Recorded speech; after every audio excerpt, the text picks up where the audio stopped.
perempuan sumber masalah, perempuan racun.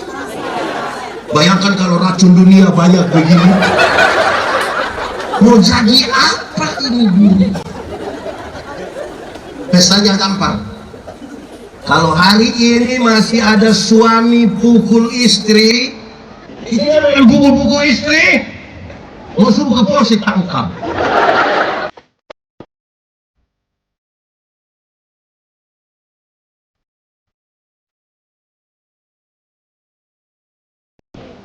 Bapak Ibu saudara-saudara, Shalom.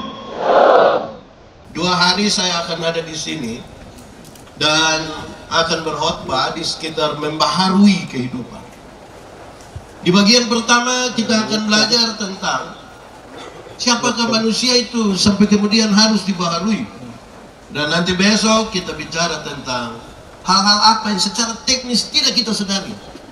Dan karena itu kita butuh dalam perjumpaan dengan Tuhan kita dibebaskan. Karena itu di bagian pertama ini saya ajak kita merenungkan ulang bagian ini.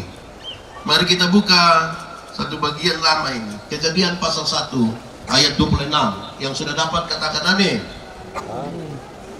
Belum, jangan. Itu tipu itu, nanti perlu dibaharui.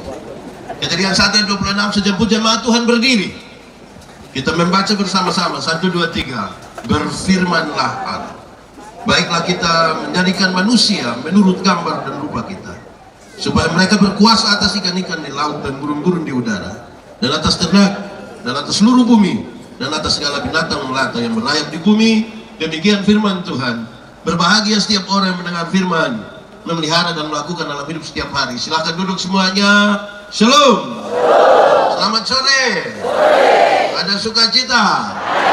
Kasih salam di samping kiri kanan, ucapkan satu kalimat untuk dia yang buat dia tetap bersukacita. Baik. Sudah?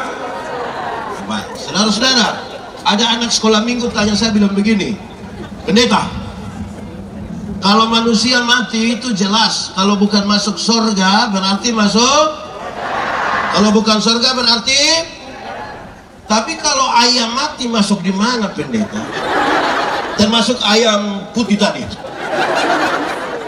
Itu saja pusing itu pertanyaan itu. Tapi kalau pertanyaan itu ditujukan kepada kita, ayam mati masuk di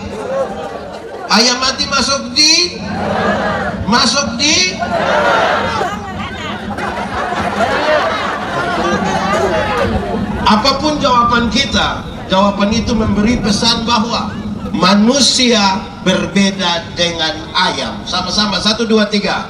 Manusia berbeda dengan ayam. Kasih tahu kawan di sebelah, kasih tahu dia di sebelah. 1, 2, 3. Manusia dalam cerita penciptaan, waktu Tuhan cipta ayam, dia cukup berfirman langsung jadi. Waktu cipta sapi cukup berfirman langsung jadi. Waktu cipta babi cukup berfirman langsung jadi. Tapi ketika ingin menciptakan manusia, seolah-olah ada hitung-hitungan, ada pertimbangan. Kenapa? Manusia ini akan diberikan kuasa untuk menguasai seluruh ciptaan. Karena itu dia tidak boleh sama dengan tidak boleh sama.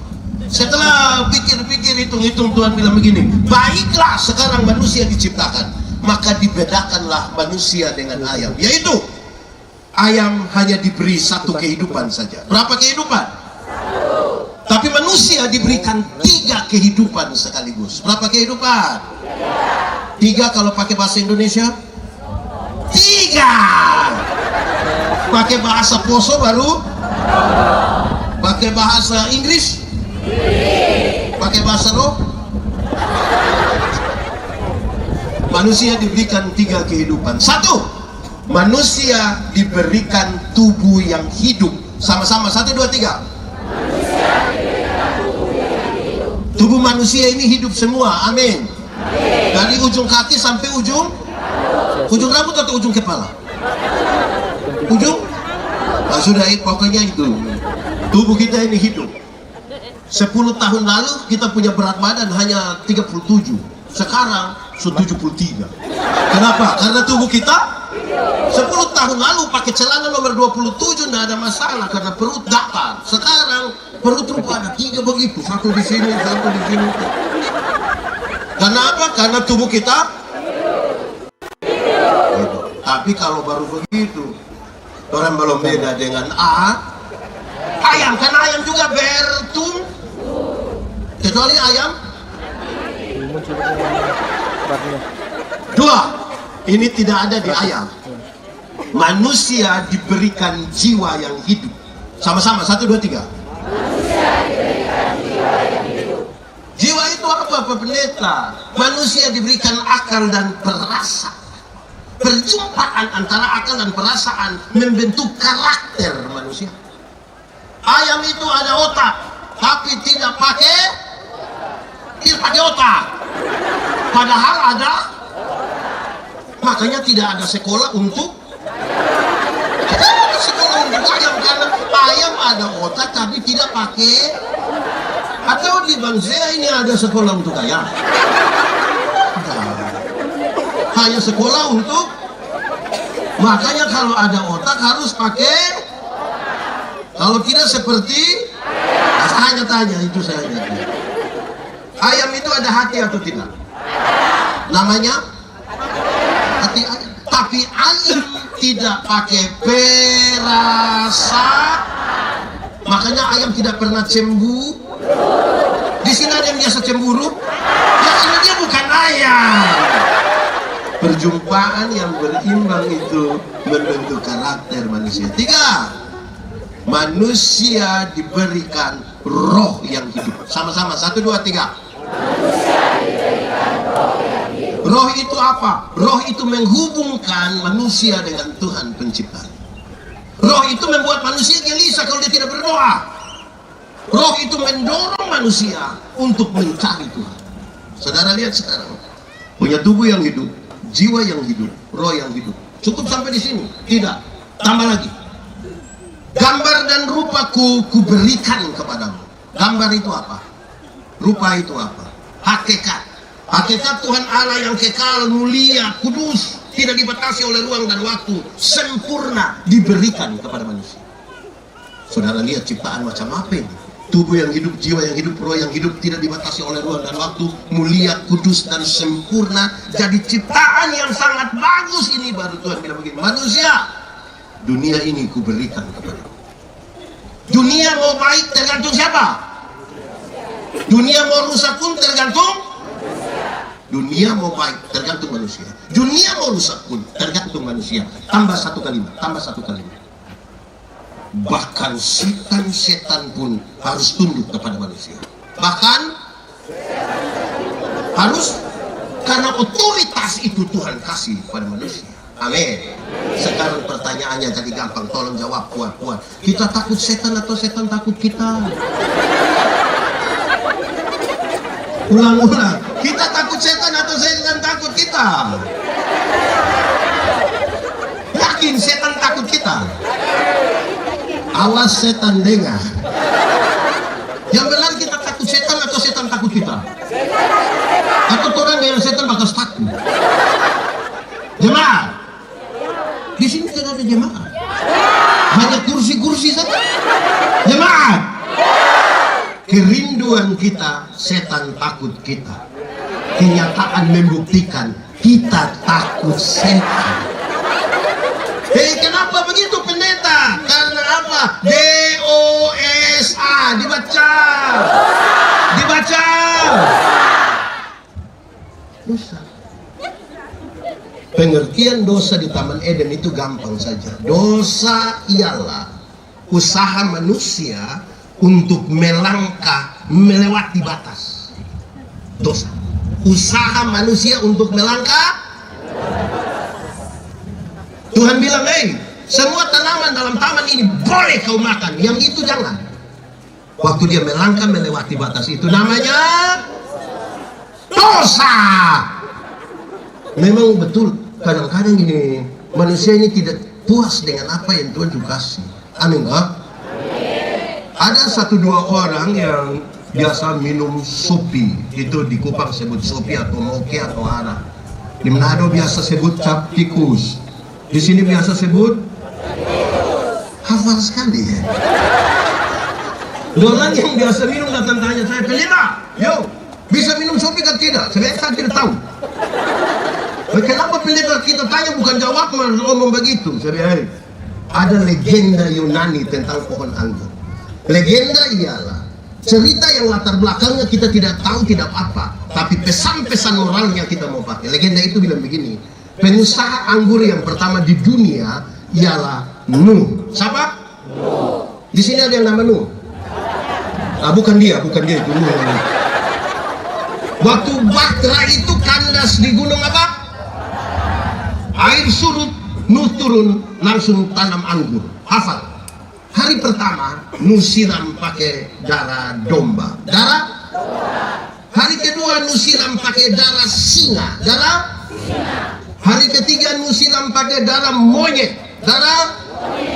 Hari keempat Nuh siram pakai darah babi. Darah? Tuhan tanya, "Nuh, itu maksud apa?" Nuh bilang, "Kalau engkau minum satu seloki, tadi pakai darah apa? Hari pertama, hari kedua. Kalau engkau minum satu seloki, engkau akan tulus seperti anak domba. Karena itu tempat minummu di perjamuan kudus. Perbuatlah ini menjadi peringatan akan." Kalau berapa seloki? Kalau engkau minum 2 seloki, tadi pakai darah? Darah?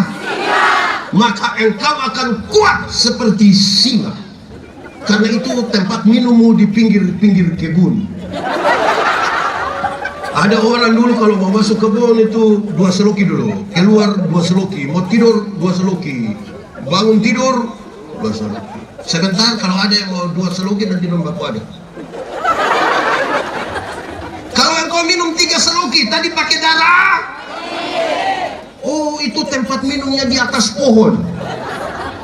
Lebih banyak DP tagoyang-tagoyang itu. Angin kan? Itu kalau minum miskin. Tapi kalau so 3 seloki dia bilang ambil saja. Anak-anak, di sini nenek-nenek semua. Anak-anak, yang pernah beli kasih DP papa angkat tangan.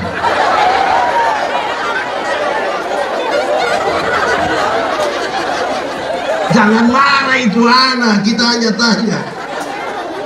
Oke. Di 3 seloki itu cerita tinggi, nggak ada yang mau kalah itu.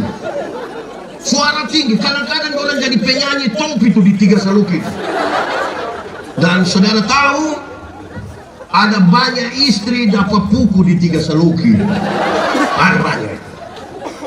Kalau engkau minum 4 seloki, tadi pakai darah? Darah? Permisi, minta maaf, lihat babi itu. Makan di mana, tidur di situ, kencing di situ, semua gitu. Jadi jangan tanya, "Bapak, jadi kita berapa seloki?" Kau pilih sendiri, kau pilih sendiri. Jemaat, minum air susu itu baik atau tidak? Baik kalau 1 gelas. Coba minum air susu 2 ember. Bisa gila itu. Susu yang bermanfaat saja melewati batas bisa jadi masalah. Apalagi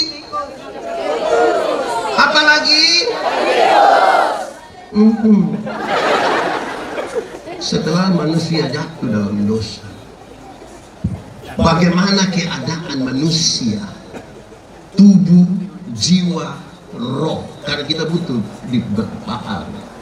Amin. Satu, tubuh yang tadi bagus itu mengalami 2 pergeseran yang harus dibakar. Berapa pergeseran? 1, tubuh yang terkena dosa, yang terkontaminasi dosa, melecehkan perempuan. Sama-sama, 1, 2, 3. Tuhan tanya, ada? Kenapa kau makan itu buah? Adam bilang, Tuhan, itu perempuan yang Tuhan kasih itu yang bawa masalah. Ini sebuah pernyataan yang sangat berbeda ketika pertama kali Adam melihat Hawa. Pertama kali Adam melihat Hawa, dia bilang, dialah tulang dari tulangku, daging dari Itu waktu belum jatuh dalam dosa. Saya kasih turun sedikit di buku 5. Adam bilang, Hawa, engkau punya tulang itu, saya pun tulang. Engkau punya daging itu, saya pun daging. Kalau engkau sakit, saya ikut sakit. Kalau engkau susah, saya ikut susah. Kalau engkau senang, saya juga senang. Itu waktu belum jatuh dalam dosa. Setelah jatuh dalam dosa, Adam bilang, perempuan sumber masalah, perempuan racun. Bayangkan kalau racun dunia banyak begini, mau jadi apa ini dunia? Pesannya gampang. Kalau hari ini masih ada suami pukul istri, saya mau tanya, di sini ada suami biasa pukul istri? Saya balik ke pertanyaan. Ibu-ibu yang biasa kena pukul dari suami, coba angkat tangan. Jangan! Berani angkat tangan pula dapat pukulan. Kalau hari ini ada suami pukul istri, engkau bermasalah dengan hidupmu, engkau bermasalah dengan tubuhmu. Kalau hari ini yang kita orang tua hanya kasih sekolah anak laki-laki dan tidak kasih sekolah anak perempuan, engkau bermasalah dengan hidupmu. Kalau hari ini kita masih ucapkan itu kalimat, bilang, kamu perempuan ini sekolah tinggi-tinggi sama saja, bulan datang masuk. Pernah dengar itu kalimat? Atau sendiri omong? Itu bermasalah. Tuhan itu menciptakan perempuan sebagai penolong yang sepadan. Orang tolong tidak terima kasih sama buku. Ini yang pukul-pukul istri, mau suruh ke polsek tangkap. Kedua, tubuh yang terkontaminasi dosa. Mulai sebelum saya masuk yang kedua, saya ingat satu hal. Saudara biasa dengar cerita ini, tapi saya ingin ulang. Saya ingat tahun 2004 saya ditugaskan jadi pendeta. Saya melayani di satu pulau bagian selatan Indonesia, di Pulau Sabu. Waktu itu saya belum menikah. Kalau jemaat lewat, saya sementara cuci pakaian di sumur. Orang bilang, pendeta, yo, makanya apa? Kawin sudah. Saya bilang, kamu punya otak ini tidak betul ini. Kalau mereka ke pastori, saya sementara sapu-sapu rumah, orang bilang, makanya apa? Kawin sudah. Kamu punya otak tidak betul. Pendeta, kenapa setiap kali kami bilang pendeta kawin, pendeta bilang kami otak tidak betul? Saya bilang, saya tanya, tolong jawab. Kalau pakaian kotor, apa yang harus dilakukan? Cuci, bukan kawin. Hanya orang yang otak miring saja pakaian kotor di sini, dia pergi kawin di sana kan?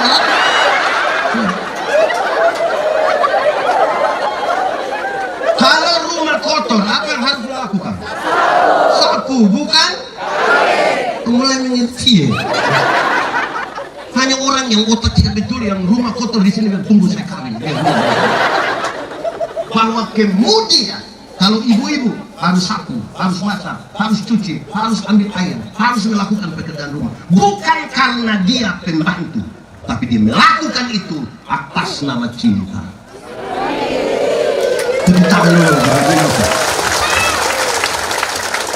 Supaya laki-laki ini belajar menghargai perempuan sedikit. Gaya sekali. Satu, saya rasa itu penting bagi kita, karena kita ini kadang-kadang ini ibu-ibu mati, tapi banyak suami jarang yang bersyukur dan berterima kasih. Kedua, tubuh yang terkena dosa itu mulai memberhalakan bagian-bagian tubuh tertentu. Bagian-bagian tubuh tertentu jadi berhala baru. Saya jelaskan begini. Dulu Adam dan Hawa itu orang dua telanjang saja, tapi tidak ada masalah. Adam telanjang ikuti dulu, Hawa telanjang ikuti, tidak. Sekarang ini kita pakai pakaian banyak-banyak, bayar berkali-kali, tapi masalah banyak. Kenapa? Bagian tubuh tertentu telah menjadi berhala baru. Contoh, coba saudara ikuti semua iklan kecantikan kulit di televisi. Semua iklan kecantikan kulit di televisi mengarahkan saya dan saudara untuk ambil kesimpulan seolah-olah kalau orang kulit putih itu lebih baik dari kulit hitam. Warna kulit saja jadi berhala bang. Padahal ada lagu dulu bilang, biarlah yang hitam, jangan harapkan. Mau pakai oker itu tidak mungkin.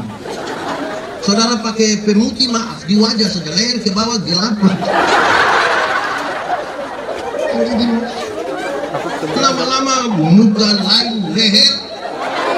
Memang muka lain, leher lain. Masa muka dan leher sama?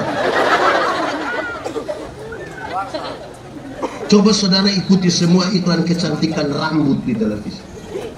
Semua iklan kecantikan rambut di televisi mengarahkan kita untuk ambil kesimpulan seolah-olah kalau ada orang rambut lurus itu lebih baik dari rambut keriting. Saya protes itu. Saya berkhotbah dalam banyak acara mendorong budaya positif Valentine. Saya bilang begini, di hari kasih sayang yang paling akan menikmati belayan seorang suami adalah mereka yang rambut keriting, bukannya rambut lurus. Bisa begitu pendeta? Iya. Kalau rambut lurus itu dibelain tidak terlalu enak lah. Tidak. Mungkin karena lurus jadi licin. Sayang. Sayang. Yang keriting itu dibelai menarik. Sayang.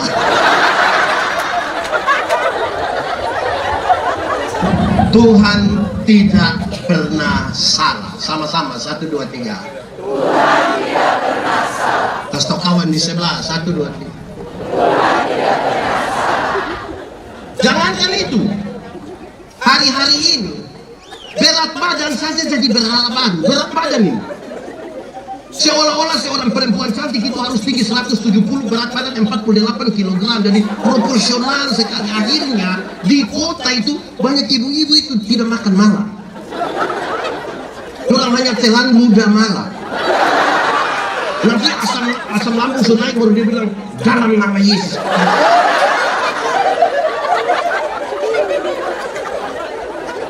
Ada ibu-ibu gemuk, gode apa gemuk? 2 orang duduk di sini, yang gode 1 lewat sana. Dengar orang 2 punya percakapan. Nanti yang 1 bilang, kita dan dia sampai lebih kurus. Itu bahaya karena kita tidak mampu menerima keberadaan.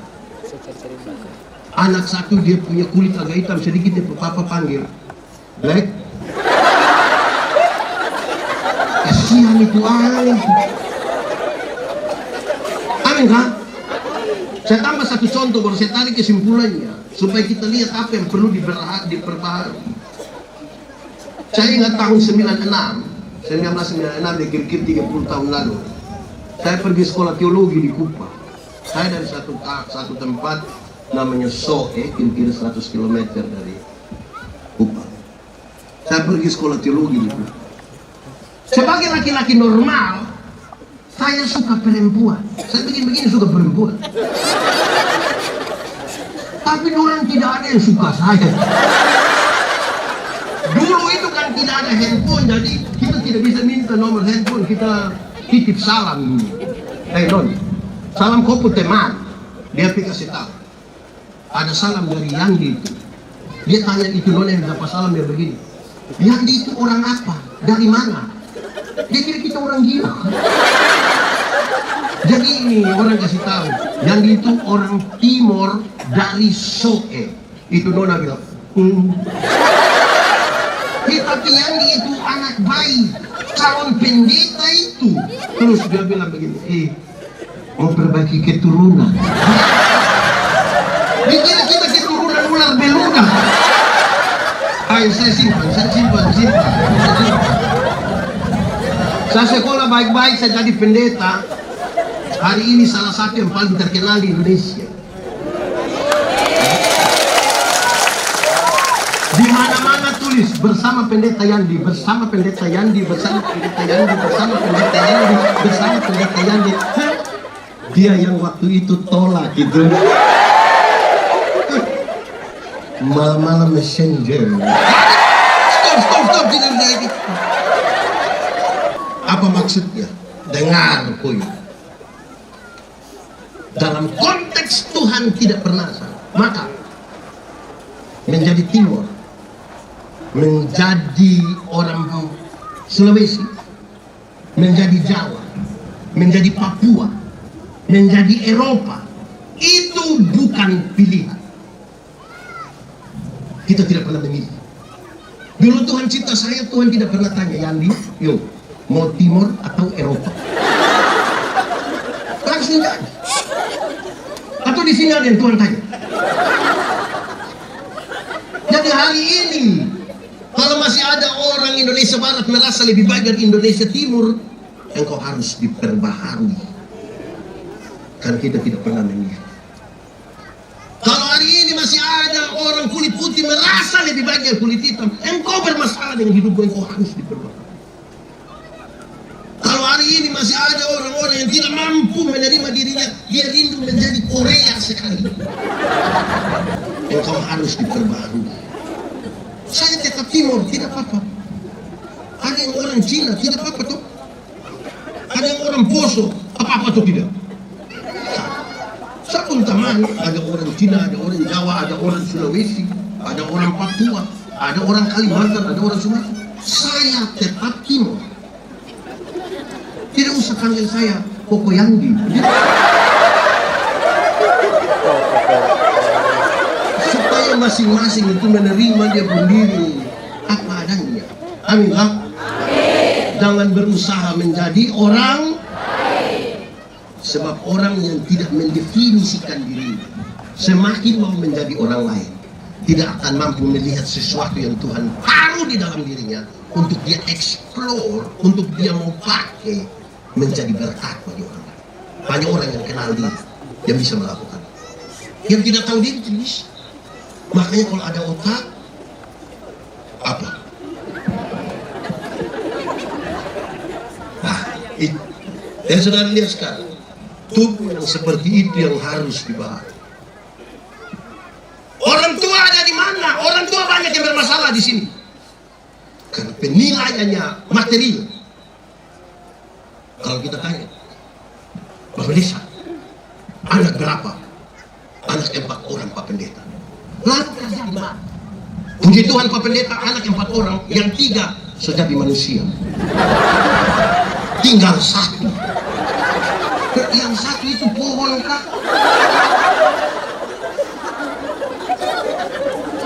Cara pandang kita terhadap manusia mulai bermasalah di situ. Amin Pak. Kalau dia jadi polisi, manusia atau tidak? Jadi anggota dewan? Manusia. Jadi pendeta? Manusia. Jadi bupati? Manusia. Jadi gubernur? Manusia. Tapi anak-anak, kalau kamu tamat SMA tidak ada kerja, kampung bapak bilang kamu bukan manusia. Akhirnya banyak anak muda tidak dapat pengakuan di rumah. Mereka cari pengakuan di jalan.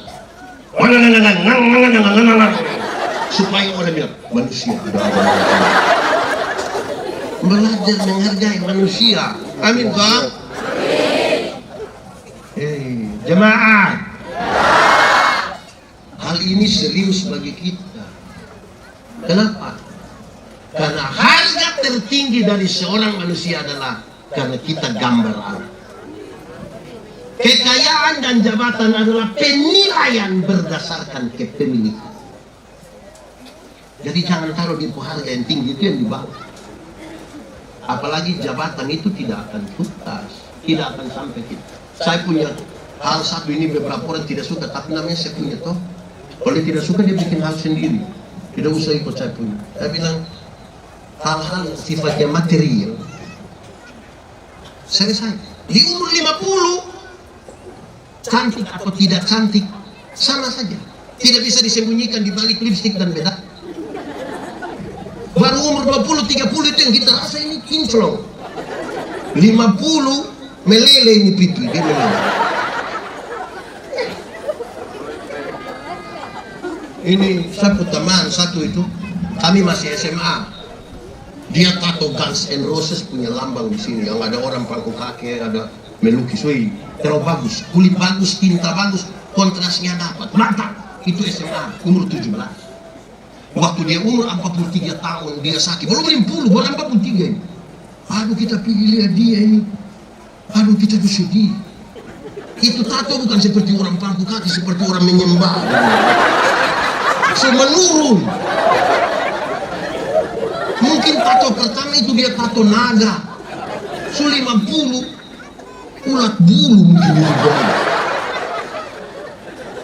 Tato pertama mungkin itu bunga mawar. 50 bunga pepaya. Dia bisa berubah, kan kulit itu berubah. Ibu-ibu, kalau ada yang datang tanya, ibu seumur berapa? Terus ibu bilang 50. Kok dia bilang 50? Dapat lihat 35. Jangan percaya. Masa 50 sama 35? 15 di mana? Kalau ibu jalan dengan ibu punya anak gadis, terus ada yang tanya, ini siapa ini? Yang ini siapa ini? Ini saya punya anak gadis yang pertama. Dia sengaja kaget. Anak gadis dapat lihat kakak adik, jangan percaya. Masa mama dengan anak rupa kakak adik? Kalau mama dengan anak seperti kakak adik hanya dua kemungkinan. Kemungkinan pertama DP anak muka terlalu tua, jadi bedanya terlalu tipis. Kemungkinan kedua DP mama menikah terlalu muda, mungkin umur 5 tahun sudah nikah. Materi itu akan selesai. Kami tahu. Umur 60 tahun ada jabatan atau tidak ada jabatan sama saja. So pensiun. Rata-rata ASN, TNI, Polri, pendeta, perusahaan kasih pensiun orang itu di sekitaran umur 60 tahun. Waktu orang masih aktif itu, orang datang, orang anak buah bilang, siap laksanakan lanjutkan hormat. Aktif. So pensiun, orang jalan anak yang baru lulus 3 bulan lalu lihat kita, dia bilang, tua, asam urat aman kah? Menjengkelkan.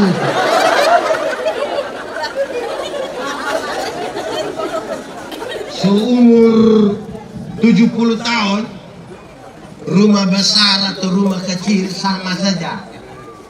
Apalagi rumah tingkat. So pakai tongkat, mau yang lantai 2 bagaimana? Repot. Anak-anak tuh opa main di bawah saja dia. Umur dia 80 tahun, kalau Tuhan izinkan orang umur panjang. Bahkan kaya atau miskin pun sudah tidak penting lagi. Tidak mungkin lagi ambil B2 2 kilo makan sendiri, tidak mungkin. Jantung, darah tinggi, kolesterol, asam urat, diabetes, gigi tidak ada.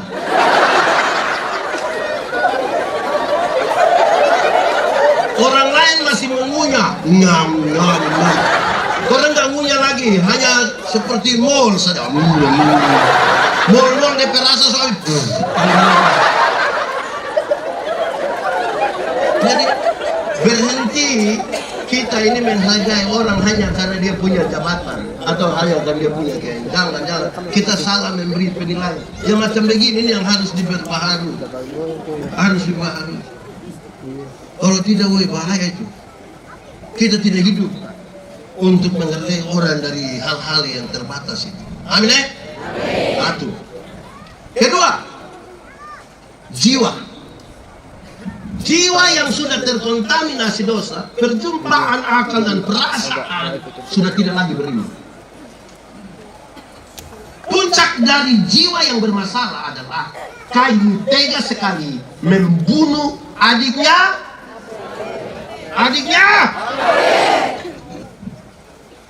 Saudara, itu sangat penting. Akal dan perasaan kalau tidak beriman, dia tidak pandang ini saudara kan. adik kah, suami kah, istri kah, orang tua? Coba ikuti berita-berita di televisi. Kadang-kadang orang tidak pandang ini suami kah, adik kandung kah, kakak. Kakak itu bisa bunuh anak. Orang tua bisa bunuh anak. Saudara bisa bertengkar soal tanah kah, soal warisan. Jiwa. Polisi panggil kan, waktu periksa polisi tanya, Anda kenal dia? Iya. Siapa dia? Dia pun nama Yandi. Iya, dia siapa? Dia adik. Adik kamu? Iya. Kau otak kau di mana? Iya, Bu. Karena ini tidak lagi berita. Kita ikuti berita yang tidak baik. Ada ayah kandung memperkosa anak kandung. Ada kekerasan terhadap anak-anak, kekerasan seksual, kekerasan apa lagi? Fisik. Saya bawa materi di banyak tempat di Indonesia, di luar. Dulu tanya saya, ini yang moderator bilang begini, ada pepatah mengatakan, belum kenal, maka terus saya bilang, jadi kalau kenal pasti saya.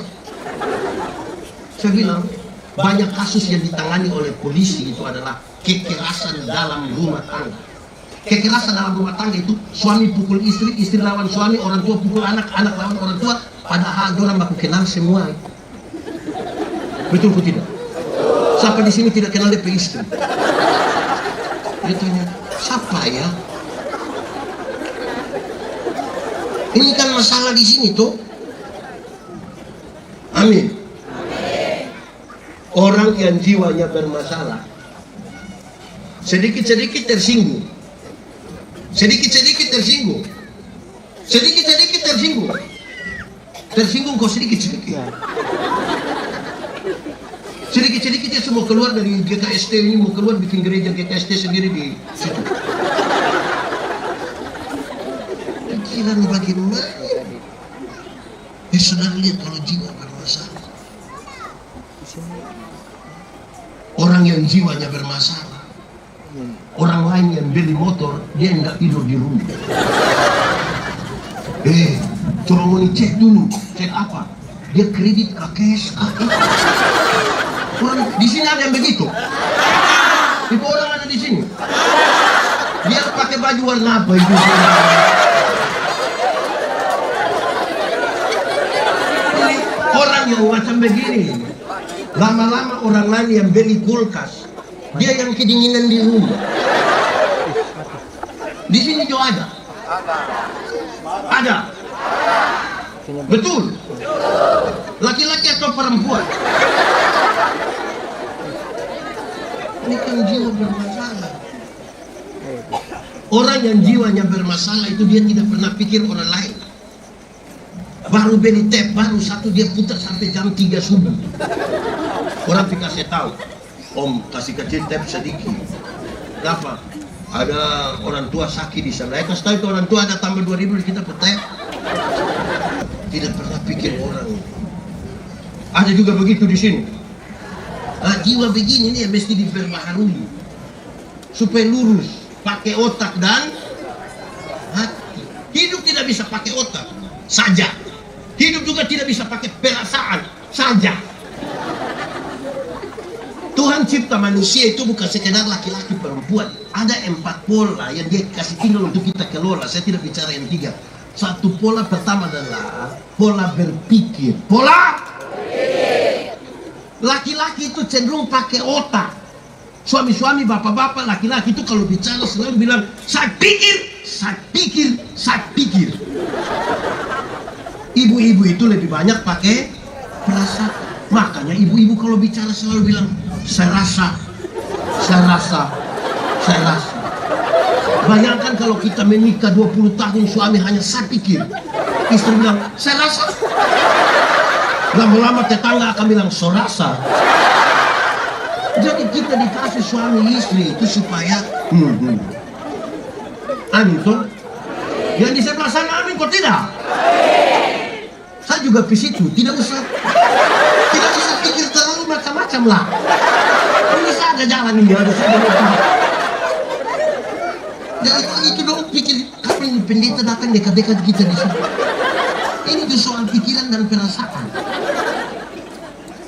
Memang saudara-saudara, berpikir dan berperasaan itu, untuk itulah kita dikasih perjumpaan laki-laki dan perempuan. Hidup tidak bisa pakai pikiran saja, tidak bisa pakai perasaan saja. Amin kok?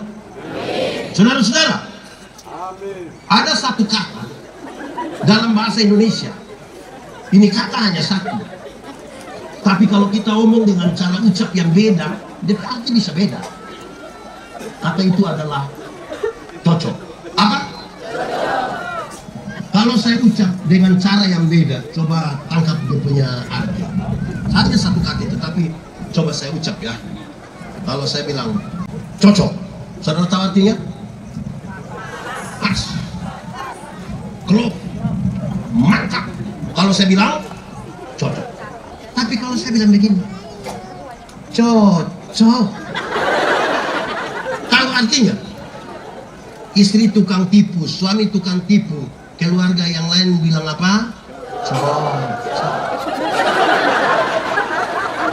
Suami, istri, anak ketemu sama-sama di ruang makan, di meja makan, bukan baca cerita, masing-masing main dia handphone sendiri. Yang lihat bilang apa? Suami emosi tinggi, istri juga emosi tinggi, tetangga-tetangga bilang. Jangan pergi ke gereja latihan paduan suara itu bukan latihan dong, hanya omong orang pun nama saja. Yang lihat itu bilang apa?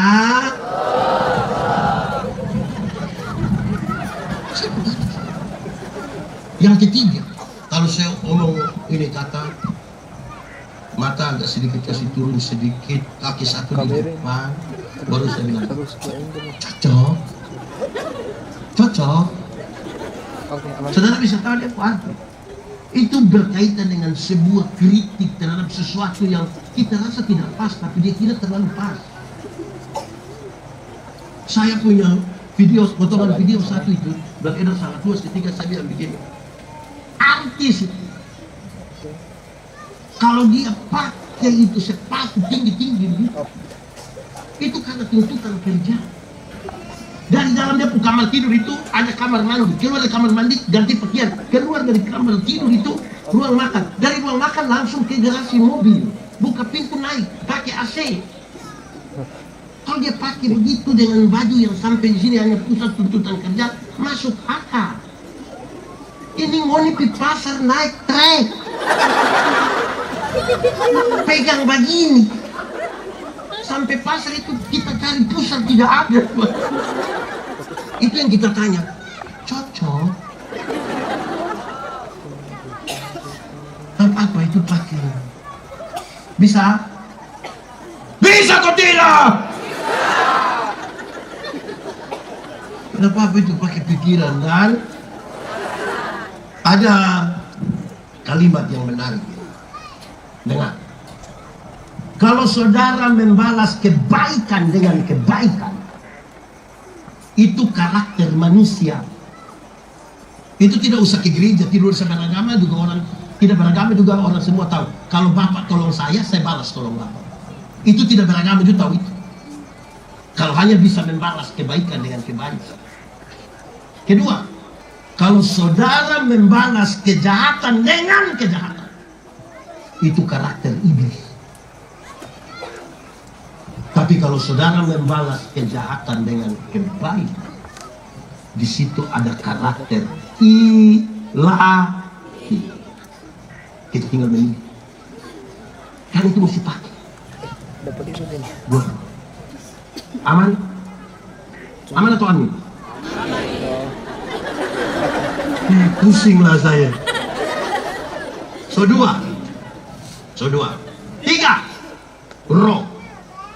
Roh yang sudah terkena dosa hari itu memutuskan hubungan dengan Tuhan Allah. Tuhan tanya, Adam, kamu di mana? Tuhan tanya begitu bukan karena dia tidak tahu Adam sembunyi di mana. Tuhan tahu atau tidak? Tuhan tahu atau tidak? So tahu kenapa tanya? Tuhan tahu atau tidak? Adam. kamu di mana? Untung Adam tidak bilang, kamu nanya. Itu Adam mau mati itu, Adam cari, Adam jangan coba-coba ngomong itu, Adam cari masalah. Adam, nanti dong tersinggung sapi dong. Ini karakter. Adam, kamu di mana? Pertanyaan ini mengirim pesan. Adam, kenapa kamu memutuskan hubungan dengan saya? Ada masalah apa? Coba bilang. Tuhan, kami ada sembunyi Tuhan. Kenapa kamu sembunyi? Kami telanjang Tuhan. Kenapa kamu telanjang? Kami ada makan ini dua. Siapa ada suruh kamu makan? Dengan dua baku tuduh kan? Sini. Tuhan panggil. Waktu Tuhan panggil, Tuhan kasih pakaian. Itu pakaian Tuhan yang buat. Kalau Tuhan yang buat pakaian, bagus atau tidak? Bayar berapa kali? Tuhan kasih pakaian, Tuhan kasih makan. Tapi kemudian Tuhan bilang, keluarlah kamu dari Firdaus. Di luar Firdaus tetap ada pakaian yang bagus. Di luar Firdaus tetap ada makanan. Tapi tinggal di luar Firdaus berarti tinggal di luar dari inti kehidupan. Itu berarti inti kehidupan tidak terletak pada pakaian dan makanan. Makanya kepada penjahat yang bilang, Yesus ingat aku kalau engkau datang sebagai raja. Tuhan Yesus bilang, hari ini aku bersama-sama dengan kamu di dalam. Hari ini aku membawa kamu kembali ke tempat di mana dulu kamu diusir. Untuk apa badan bagus-bagus, pakaian ketat-ketat, cantik-cantik, makan banyak-banyak, mati masuk neraka. Kurus-kurus, susah-susah, lemah-lemah, mati masuk surga. Mana yang baik? Kaya-kaya mati neraka, kurus-kurus, susah mati surga. Mana yang baik? Dua-dua tidak baik.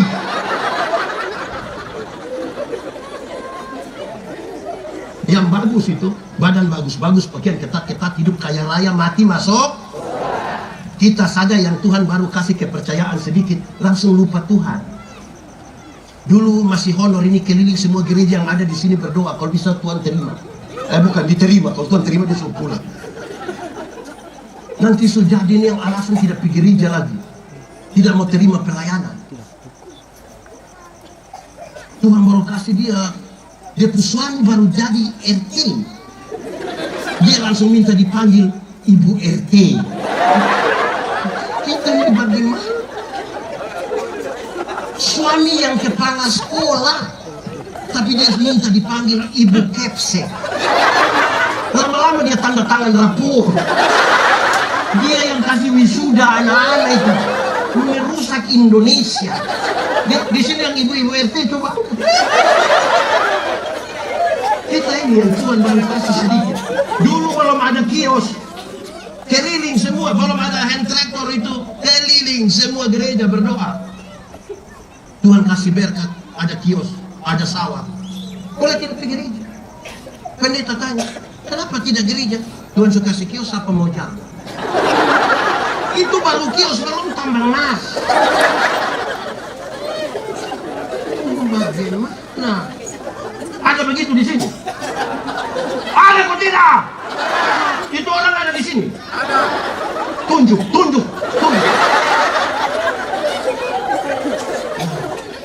Jemaah, terputus dengan Tuhan adalah kematian itu dalam Alkitab itu bukan sekedar napas putus atau putus napas. Putus napas atau napas putus? Atur saja. Kematian bukan sekedar itu. Dengar, saya tanya anak sekolah minggu. Saya tanya kepada mereka, anak sekolah minggu? Iya. Saya tanya anak sekolah minggu, apa beda orang hidup dan orang mati? Orang jawab banyak, tapi ada 3 jawaban ini menarik. 1, anak sekolah minggu ini, orang hidup itu bisa ke gereja, orang mati tidak bisa ke gereja. Betul? Betul. Memang betul. Tidak ada orang yang semati pas hari minggu dia bilang, tolong bawa saya.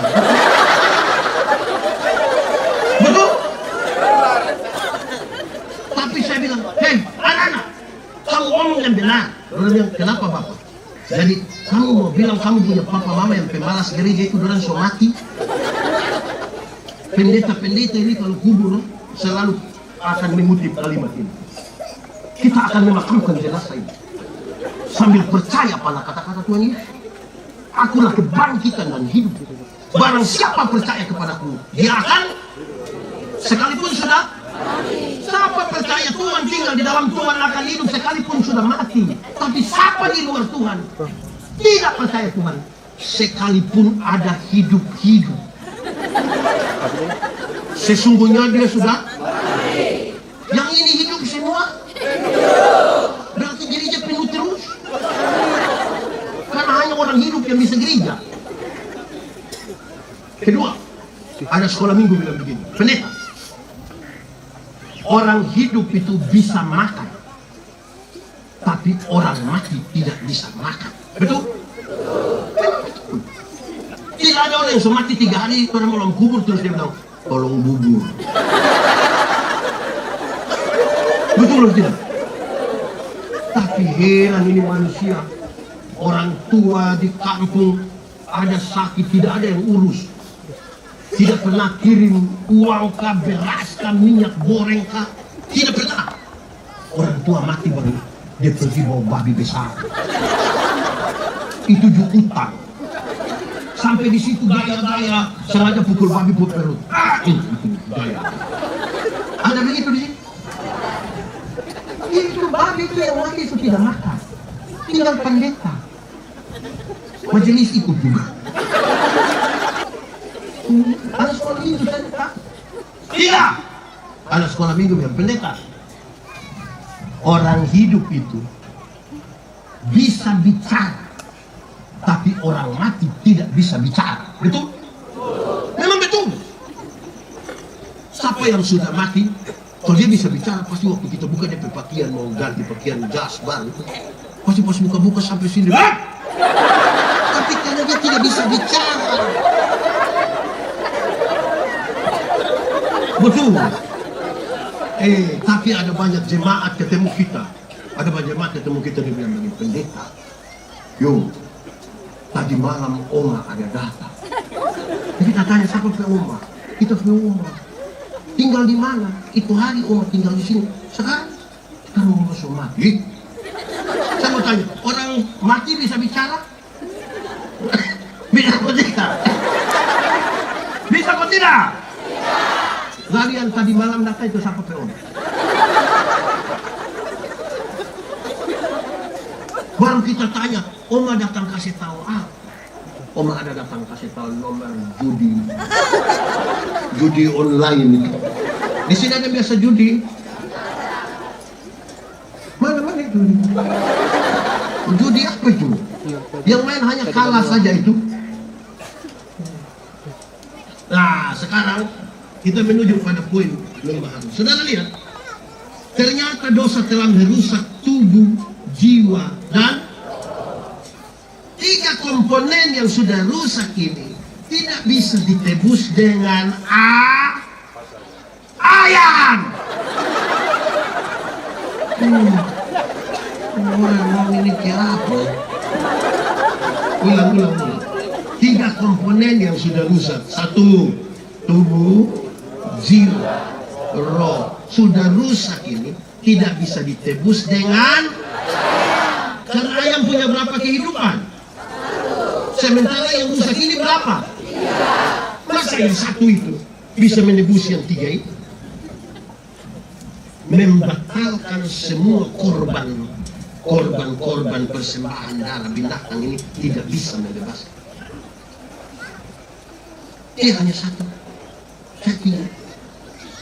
Dicarilah manusia yang punya tubuh jiwa tapi tidak berdosa. Mau cari di mana? Semua sudah. Teman-teman yang di pekabaran Injil suka pakai ilustrasi, saudara tahu, tapi saya mau mengulang ya. Yang ilustrasi begini, dosa ialah melanggar kehendak Allah. Betul? Sekarang saya tanya, 1 hari langgar kehendak Allah berapa kali? Banyak atau sedikit? Bisa hitung atau tidak bisa hitung? Sendiri buat sendiri tidak bisa hitung. Tapi jangan bilang lanjutlah begini. katakanlah satu hari orang bikin dosa 3. Dosa pikiran 1, dosa perbuatan 1, dosa perkataan 1. Berarti satu hari berapa? 3. Kalau satu hari 3, satu bulan berapa? 3 kali 30 hari. Berapa? 90. Kalau satu bulan 90, satu tahun berapa? 90 kali 12 bulan. 1080.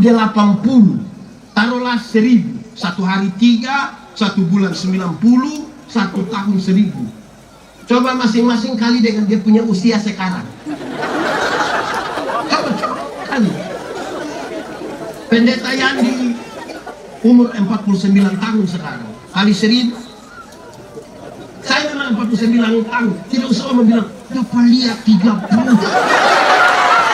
Jangan sampai sakit. 49 kali 1000 berapa? 49.000. Ini pendeta yang gaya-gaya khotbah tiap hari bisa masuk surga, bisa. Saya mau tanya, perempuan besok tidak mau kita tangkai saudara.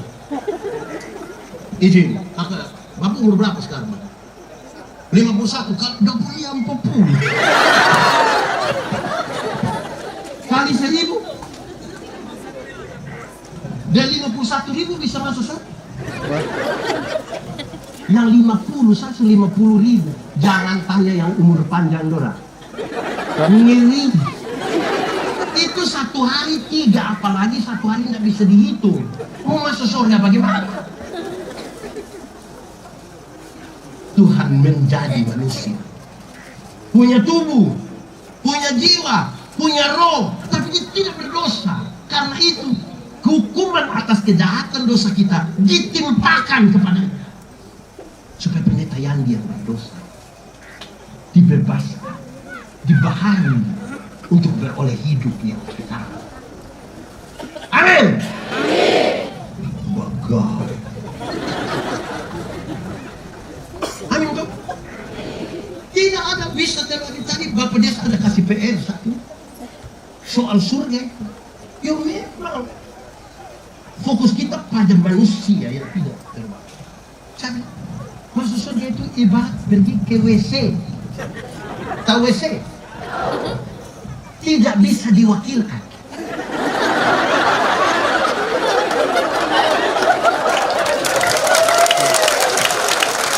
Masing-masing akan pilih sendiri. Saudara mau jabatan paling tinggi di mana pun pilih sendiri, bro. Atau siapa yang bilang, Yanis, yuk kemana? WC, titip mau. Amin, kok tidak? Tapi kematian Yesus itu menolong kita. Tolonglah supaya kita yang sudah dapat ini diperbarui dalam cara pandang terhadap kemanusiaan, diperbarui dalam pikiran dan perasaan. Kalau begitu, dengar. Kalau datang cari Tuhan, jangan hanya untuk sembuh dari penyakit. Tuhan menjadi manusia bukan untuk bikin manusia yang sakit itu sembuh. Sekalipun bisa disembuhkan. Tuhan bisa sembuhkan orang atau tidak. Tapi itu bukan tujuan utama. Ada banyak orang tidak kenal Tuhan, malah lebih sehat dari kita. Ada banyak orang tidak kenal Tuhan, lebih sehat dari kita. Yang tidak tahu gereja, yang tiap hari mati, yang tiap hari mabok kita, dia tidak tahu sakit.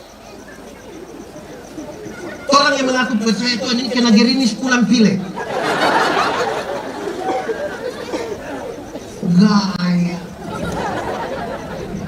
Kedua, cari Tuhan jangan hanya untuk kaya. Tuhan datang ke dunia bukan untuk bikin orang miskin jadi kaya. Sekalipun bisa dia buat. Tuhan bisa bikin orang kaya tuh. Tapi itu bukan tujuan utama. Ada banyak orang tidak kenal Tuhan itu malah lebih kaya dari kita. Itu koruptor itu kaya-kaya semua. Dia punya rumah 1, 2, 3, 4, 5. Sampai nggak suka tinggal di DP rumah, dia tinggal di penjara.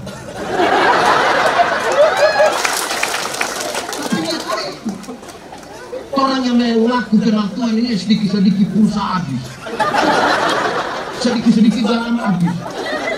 Yang mengaku kenal Tuhan, saya masih tinggal di rumah mertua, belum ada rumah sendiri sambil berdoa, kapan papa mati?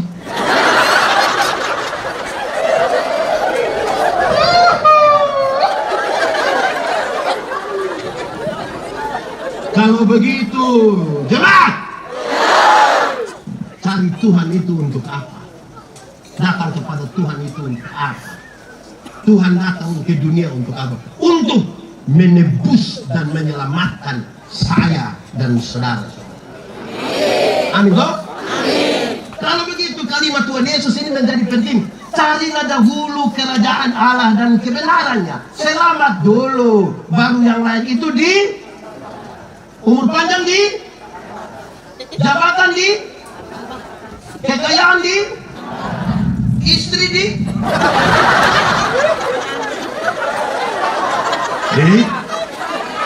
istri, di apa istri?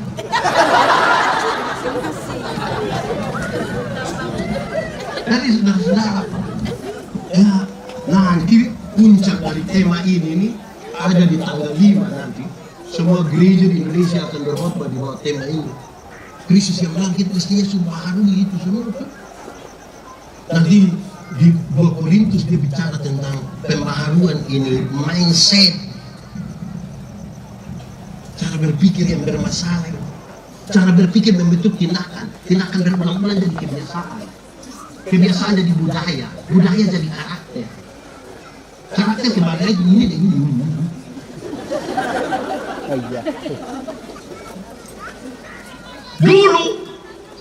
Dulu itu sama dengan itu hari. Sama kutil. Dulu itu saya tanya orang PU, kan saya khotbah di hari bakti PU. Saya bilang, orang PU tolong jawab. Kami di kampung dulu bilang, berpikir bahwa jembatan itu kuat karena ada taruh kepala manusia. Jadi kami kalau musim hujan ada jembatan roboh, kami takut sembunyi semua. Terus saya lanjut, orang tertawa tuh, saya bilang begini, ini ada cerita lama. Orang Belanda kerja jembatan. Terus ada yang tanya, Tuhan, kenapa itu barang hanya begini, tapi ini kendaraan besar bawa muatan banyak, dia tidak jatuh. Ikut bagaimana? Maka itu orang hanya bilang begini, pakai ini. Dan mulai hari itu dia, oh ternyata jembatan kuat karena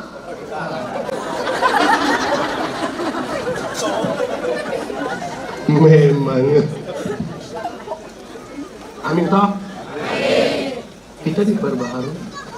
Tuhan suruh kasih Tuhan dengan segenap hati subatu, segenap jiwa di subatu, tapi mesti juga dengan segenap akal budi itu berkaitan dengan kesadaran. Sama-sama 1, 2, 3. Percaya Tuhan itu bukan dalam tidak sadar. Banyak yang berusaha tidak sadar untuk percaya Tuhan. Mau percaya bagaimana kamu tidak sadar? Di sini. Saudara, memang kalau dia pucot terlalu banyak lah. Kalau tangan kanan gatal artinya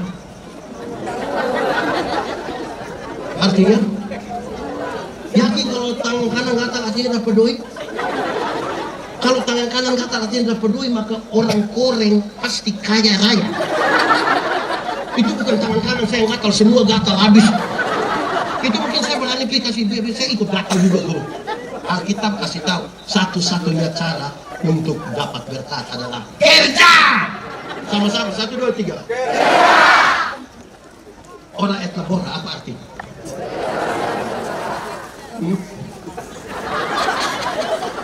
Apa artinya?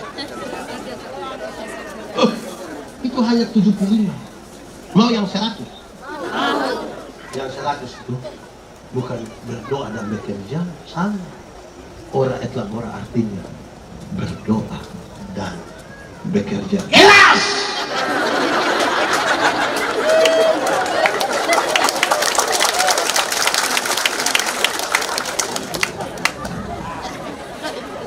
Jangan balik doanya yang keras-keras, kehabisan tenaga, kerja 5-5 ini udah. Tapi saya kritik lagi. Bahkan kerja keras saja tidak cukup, berdoa saja tidak cukup. Ada orang berdoa tapi tidak meyakini apa yang dia doakan. Ada yang sudah kerja keras tapi tidak berhasil juga. Kita tanya, kerja dulu, apa yang saya tidak kerja? Ada begitu di situ.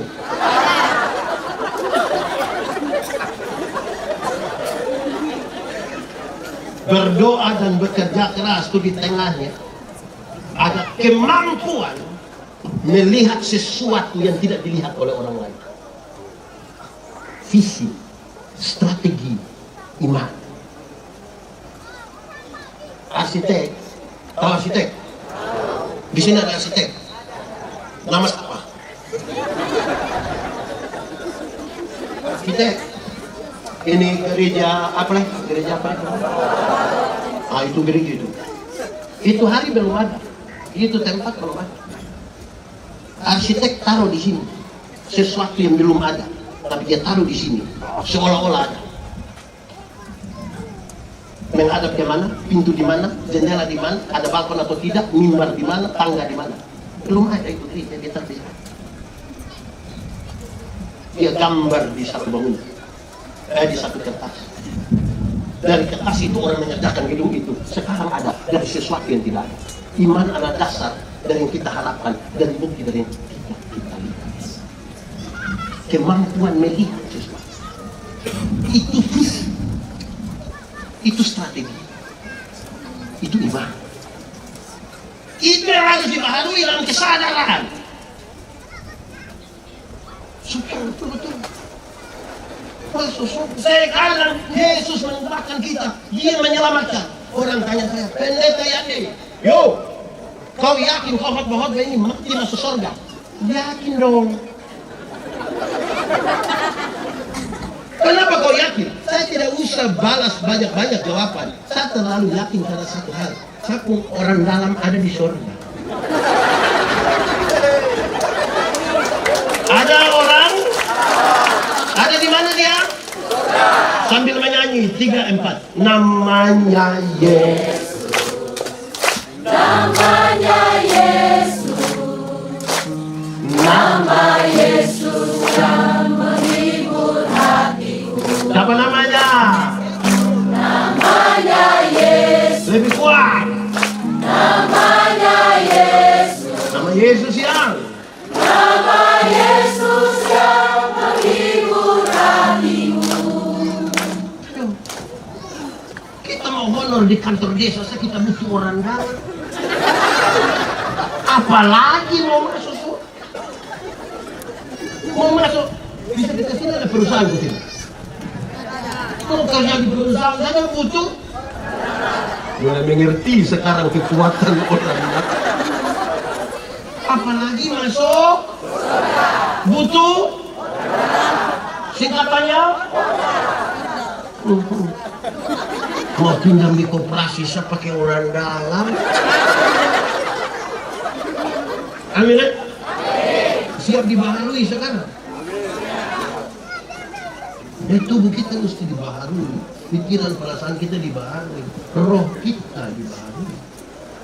Kalau tidak, saudara, kita kelihatan aktif. Bagaimana kalau pendeta Yandi tiap hari berkhotbah tapi tidak dibaharui? Kita hanya aktivis. Bagaimana kalau saudara menyanyi terus tiap hari tapi tidak dibaharui? Kita hanya aktivis hidup dengan jadwal-jadwal, tapi dia tidak melakukan sesuatu bersama dengan. Saudara mungkin hadir di semua ibadah, bahkan mungkin saudara disebut maha hadir. Senin hadir, Selasa hadir sampai Minggu. Lansia dia hadir, anak sekolah minggu dia hadir, pemuda hadir, remaja hadir. Tapi kalau tidak dibaharui, kita hanya aktif. Kenapa? Karena ada banyak orang sudah gereja bertahun-tahun ini masih gaya. Pendeta, saya kalau sudah kiri betul, nanti bawa kanan lagi. Macam lagu sudah putar ke kiri. Ada yang bilang, Pak Pendeta, saya begini kalau baik, lebih baik dari malaikat. Tapi saya kalau semua itu Lucifer juga kalah. Saya manusia tidak jelas.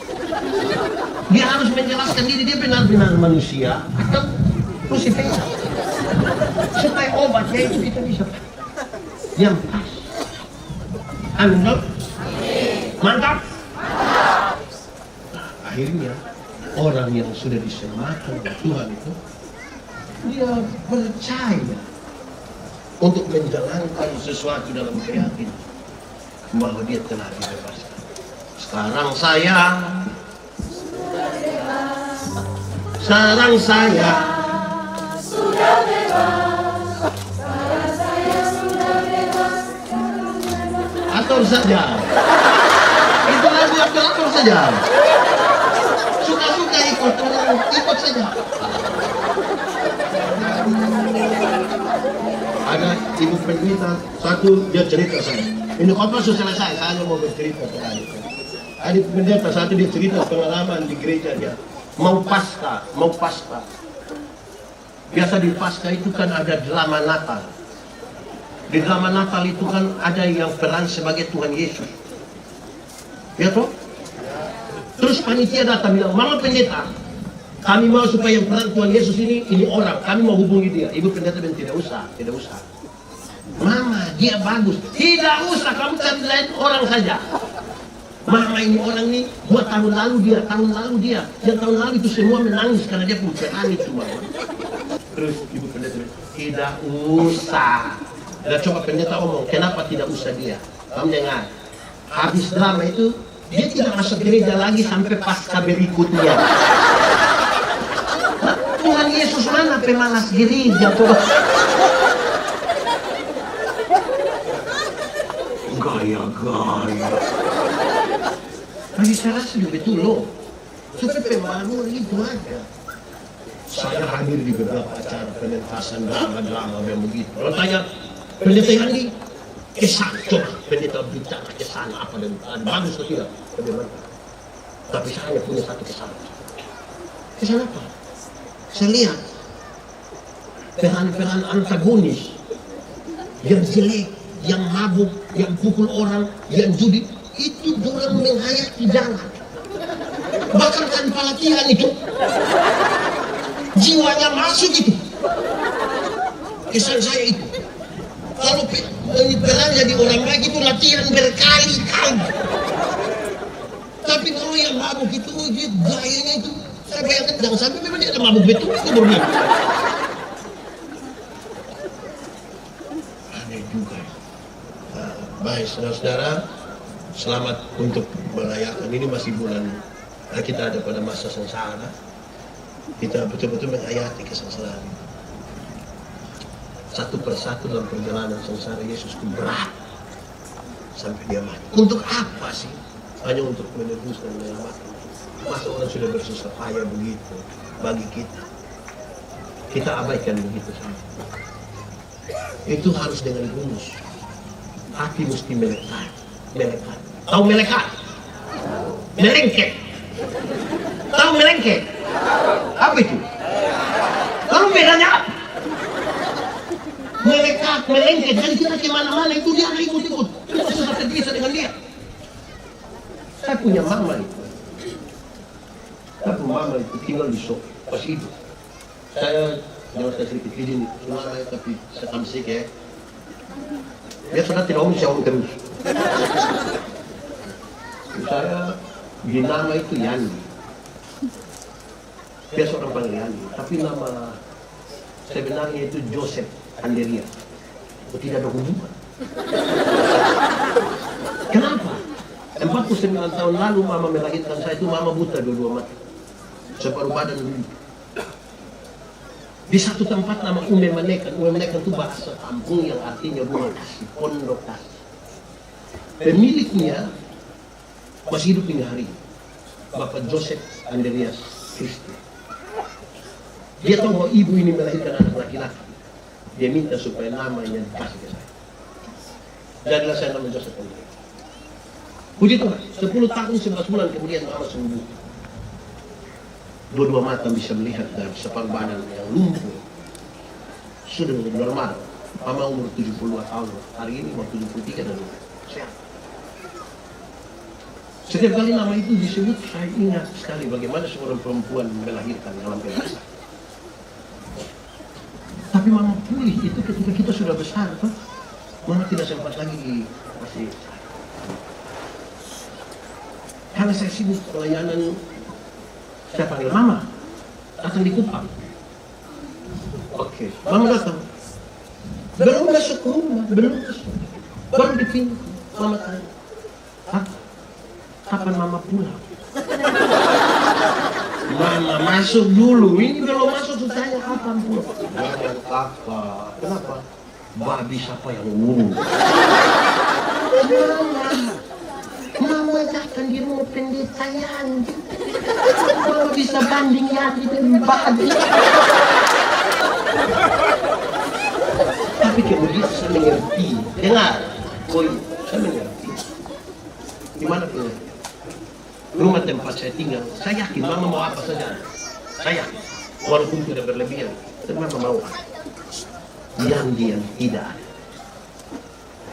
Dia datang bukan untuk kepentingan kulkas, TV, atau apa. Dia datang karena anaknya yang Yesus anaknya. Tapi anaknya ada sibuk di mana? Lebih baik dia pulang urus toko babi. Yang sedikit-sedikit itu